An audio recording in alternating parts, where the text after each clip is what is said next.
bawat puso. Ma'am, ito po yung aming kinukuhanan kayo.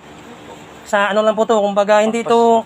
Pagpaumanhin nyo. Oo, pamanin po na ano, sa amin. Para po sa mga Kasi nagbigay po. nyo din po para lang makatulong po sa amin. Opo. Sobrang salamat po po.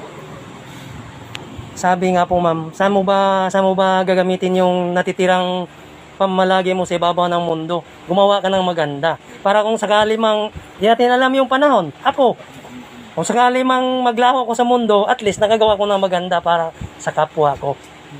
Ma'am, ano pong masabi niyo sa CIS po, ma'am? CIS Riders? Sorry po, naiyak ako.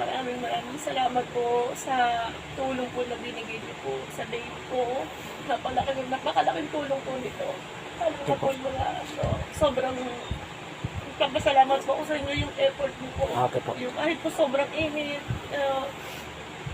may panahon pumunta pa rin po kayo dito para sa amin, para sa baby ko po. Okay po. Sobrang thank you po.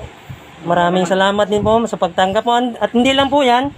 Ayun nga po sa sinasabi ng Kamanaba Chapter, mayroon pa po silang kaunting sorpresa para kay Bibi Yuan. Ma'am, maraming salamat po. Magandang umaga po sa iyo. Salamat. Thank you po. Thank you po. Sige po. Sige.